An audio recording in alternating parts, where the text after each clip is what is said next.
Hello dear students, I hope आप सभी अपने घर पर जो है वो सेफ़ होंगे और पढ़ाई काफ़ी अच्छे से मन लगा के कर रहे होंगे। तो आज बेटा हम बायो का second chapter that is fundamental unit of life cell को जो है वो डिस्कस करेंगे। तो बेटा जो सभी लिविंग ऑर्गेनिजम्स हैं उसमें चाहे हम ह्यूमन बींग्स हैं, चाहे वेरियस इंसेक्ट्स हैं, चाहे एनिमल्स हैं, वो स्मॉल यूनिट के बने हुए होते हैं जिसको हम कहते हैं सेल। तो सेल बेसिकली क्या हो गई, स्ट्रक्चरल यूनिट हो गई। दूसरी बात स्ट्रक्चरल क्यों, क्योंकि वो उससे मिलकर बना हुआ है, कंप्लीट स्ट्रक्चर बना हुआ है। ओके उसके बाद हर सेल मिलकर टिश्यू बनाता है जो वेरियस फंक्शन परफॉर्म करते हैं। सेल इन मिलकर एक दूसरे के साथ कोऑर्डिनेट करके जो है वो फंक्शन वेरियस हमारे परफॉर्म करते हैं। तो इस तरह से वो क्या हो गई, फंक्शनल यूनिट हो गई। तो cell is basically structural and functional unit of organisms, और या फिर हम कॉमन वर्ड यूज़ कर सकते हैं फंडामेंटल यूनिट। ओके तो what is cell, it is the fundamental unit of the cell that basically forms the structural unit and the functional unit. Okay तो इन स्मॉल सेल्स को स्मॉल स्ट्रक्चर्स को हम बोलते हैं बेटा सेल। ओके कोई भी ऑर्गेनिज्म कितने नंबर ऑफ सेल्स का बना हुआ होता है उसके बेसिस पर उसको टू पार्ट्स में डिवाइड किया जाता है। One is unicellular organism, another is multi cellular organism. What is unicellular organism? Uni means single. जो ऑर्गेनिज्म सिंगल सेल के बने हुए होते हैं उनको हम बोलते हैं यूनिसेलुलर ऑर्गेनिजम्स, और जो सेल सिंगल सेल से ज़्यादा यानी दो या दो से ज़्यादा सेल्स के बने हुए होते हैं उनको हम बोलते हैं मल्टी सेलुलर ऑर्गेनिजम्स।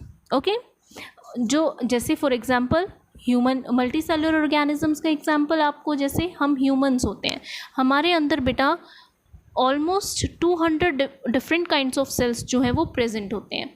अब आगे आप पढ़ोगे कि हमारी जो नर्वस सेल्स अलग होते हैं, ब्रेन सेल्स अलग होते हैं, इस तरह से हमारे जो स्किन के सेल्स होते हैं, एपिथेलियल सेल्स होते हैं, वो अलग अलग होते हैं। तो वेरियस काइंड्स ऑफ सेल्स जो हैं वो हमारी बॉडी में प्रेजेंट होते हैं।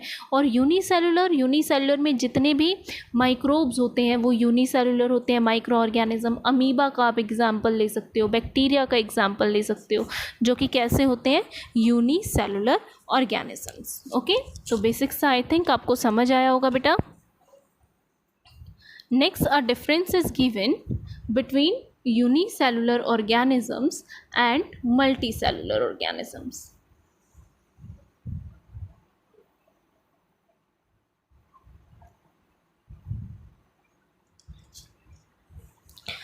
Unicellular organisms represented by a single cell, multicellular organism consist of large number of cell। Unicellular में जो है वो सिंगल सेल होता है बेटा, मल्टीसेलुलर में नंबर ऑफ सेल्स होते हैं। जो यूनिसेलुलर की एक्टिविटीज़ हैं सारी, चाहे वो डाइजेशन है, इनटेक ऑफ फूड है, रेस्पिरेशन है, रिप्रोडक्शन है, वो सभी एक सिंगल सेल परफॉर्म करेगा। और मल्टीसेलुलर में वो जो है वो सारे सेल्स मिलकर परफॉर्म करेंगे। ओके यहाँ पर कोई डिवीजन ऑफ लेबर नहीं होता है। डिवीजन ऑफ लेबर मतलब काम बटा हुआ नहीं होता है, काम जो है वो सभी एक ही सेल सारे काम कर रहा होता है। लेकिन मल्टी सेलुलर में डिवीजन ऑफ लेबर होता है, काम का जो है वो डिवीजन होता है। फॉर एग्जांपल डाइजेशन हमारा डाइजेस्टिव सिस्टम करता है, रेस्पिरेशन हमारा रेस्पिरेटरी सिस्टम करता है। तो हमारे अंदर जो है वो डिवीजन होती है। Reproduction consumes a single cells, इसके अंदर क्या होता है बेटा, जो सिंगल सेल है वही फिजन के थ्रू जो है वो बाइनरी फिजन या फिर मल्टीपल फिजन के थ्रू रिप्रोडक्शन होता है। यानी एक सिंगल सेल जो होता है उसी के पार्ट्स होकर जो है वो उसकी फर्दर प्रोजेनी बन जाती है। लेकिन इसके अंदर बेटा सर्टेन जर्म सेल्स होते हैं। जर्म सेल्स कौन से होते हैं? जर्म सेल्स वो होते हैं बेटा the cells which take part in reproduction, जो रिप्रोडक्शन में पार्टिसिपेट करते हैं। दो cells are called as germ cells. और दूसरे कैसे होते हैं? सोमैटिक सेल्स होते हैं। तो सोमैटिक सेल्स तो एज इट इज़ रहते हैं, लेकिन रिप्रोडक्शन में जर्म सेल्स पार्टिसिपेट करते हैं। ओके इनका जो लाइफ स्पेन होता है बेटा वो शॉर्ट होता है, इनका जो लाइफ स्पेन होता है वो लॉन्ग होता है। ओके आई थिंक आपको समझ आ गया होगा। Next is given is discovery of cell. Cell की डिस्कवरी किसने की थी? Cell was discovered by Robert Hooke. Robert Hooke ने जो है बेटा ये डिस्कवर किया था। उन्होंने कैसे स्ट्रक्चर देखे थे? विच रिजेंबल्स टू हनी कॉम्ब, जो हनी बीज होती हैं, उनका जो कॉम्ब होता है बेटा, छत्ता होता है, उससे मिलते जुलते से कंपार्टमेंट्स उनको लिटिल लिटिल दिखे थे। उन्होंने क्या किया था, एक पेड़ की कॉर्क छाल को जो है वो एग्जामिन किया था, लेकिन उन्होंने जो ये ऑब्जर्व किए थे बेटा, दीज वर डेड सेल्स, कि कॉर्क में जो होते हैं वो डेड सेल्स होते हैं। तो लिविंग सेल्स किसने डिस्कवर किए थे, लिविंग सेल्स डिस्कवर किए थे बेटा एवी ल्यूएनहॉक। किसने डिस्कवर किया था, एवी ल्यूएनहॉक। ओके, नेक्स्ट आपका आता है बेटा cell theory. This is one of important topics. Cell theory was given by certain scientist. Scientist ने दिए थे Schwann and just a minute and Schleiden. Cell theory was given by two scientist, Schwann and Schleiden. Spelling आपकी next page पर जो है बेटा वो present है, आप देख सकते हो। इसमें से एंटम वॉन ल्यूएनहॉक के बारे में आपको यहाँ बताया हुआ है, जिन्होंने लिविंग सेल्स को जो है वो फर्स्ट टाइम ऑब्जर्व किया था। रॉबर्ट हुक ने किसको किया था, डेड सेल्स को किया था। सेल थ्योरी के पॉइंट्स आपको बहुत अच्छे से लर्न होने चाहिए बेटा। Just a minute, let me focus it.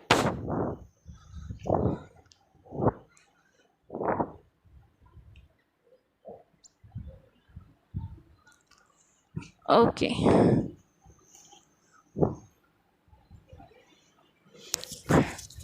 Cell theory was given by Jacob Matthias Shackleton and Theodor Sheckman। दो साइंटिस्ट ने जो है वो मिलकर दी थी बेटा, और उसमें फिर कुछ अमेंडमेंट की थी सर आर विर्को ने। ठीक है, तो तीन साइंटिस्ट बेसिकली इन्वॉल्व थे इसके अंदर। All organisms are composed of, these are the points of cell theory which you have to remember। ये वो पॉइंट्स हैं बेटा जो आपको बिल्कुल क्लियरली याद होने चाहिए। Cell theory states that all organisms are composed of cells and cell products। जितने भी ऑर्गेनिजम्स हैं या तो वो सेल के बने हुए होते हैं या सेल द्वारा बनाए हुए प्रोडक्ट्स के बने हुए होते हैं। Basically all organisms are made up of cell और the products of cell. All metabolic reactions take place inside the cell.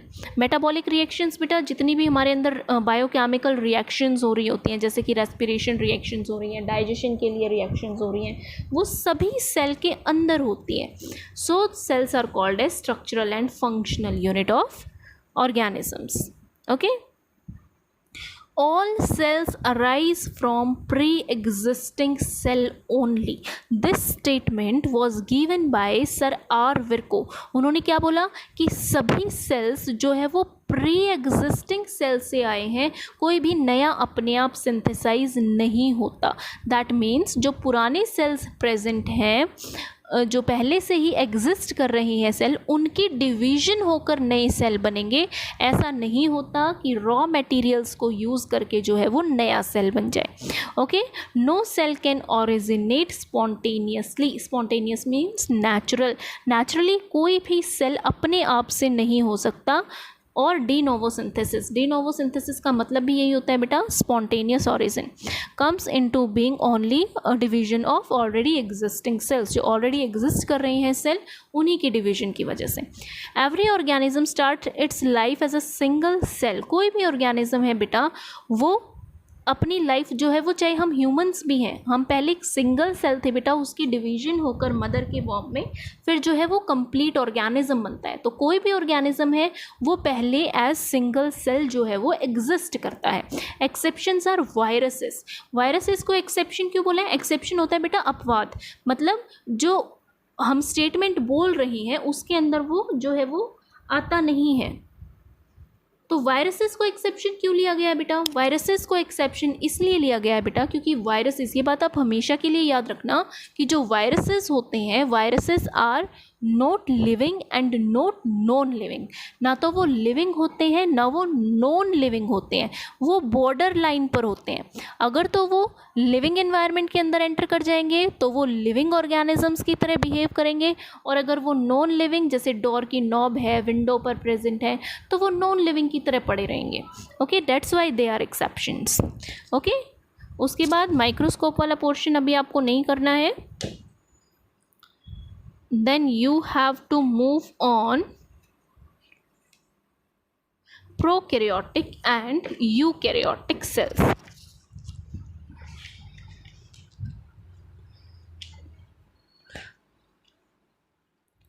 उससे पहले कुछ एक टर्म्स हैं, let me clear you. Protoplasm, gene, DNA, RNA. तो सबसे पहले प्रोटोप्लाज्म।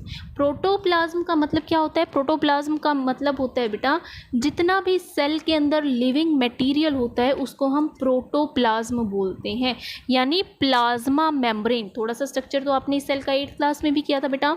तो प्लाज्मा मेम्ब्रेन का अंदर वाला जितना भी रीजन है that is called as protoplasm, उसको प्रोटोप्लाज्म कहते हैं बेटा। जो कि दो चीज़ें उसके अंदर इंक्लूड होती हैं, वन इज न्यूक्लियस। न्यूक्लियस आपको पता है क्या होता है? Centre of the cell, controller of the cell.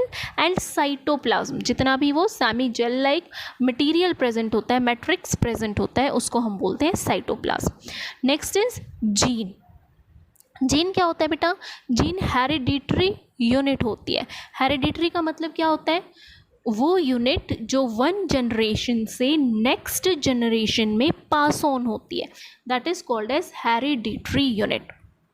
ठीक है, तो जीन क्या हो गया बेटा? जीन वो हो गया जो कि हेरिडिटरी यूनिट होती है, क्रोमोसोम के ऊपर प्रेजेंट होती है, and which is responsible for carrying information from one generation या from one progeny to the next progeny. Okay, clear है?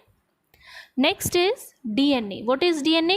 DNA is deoxyribonucleic acid. What is DNA? DNA is deoxyribonucleic acid. ये nucleic acids हमारे chromosome के structures में ही present होते हैं बेटा, जहाँ पर वेरियस इंफॉर्मेशन लोकेट होती है क्रोमोसोम के ऊपर। Next is RNA. RNA is ribonucleic acid. RNA की फुल फॉर्म क्या होती है? Ribonucleic acids. कुछ जो होते हैं वो आरएनए कंटेनिंग ऑर्गेनिज्म होते हैं जिनके अंदर आरएनए एज जेनेटिक मटेरियल होता है। कुछ ऑर्गेनिज्म ऐसे होते हैं जिनके अंदर डीएनए एज जेनेटिक मटेरियल होता है। ओके, तो ये चारों टर्म्स भी आपको अच्छे से क्लियर होनी चाहिए और लर्न होनी चाहिए। इसके बाद आता है बेटा प्रोकैरियोटिक और यूकैरियोटिक ऑर्गेनिजम्स। ये हम जो है वो नेक्स्ट लेक्चर में डिस्कस करेंगे। Okay, thank you and have a good day.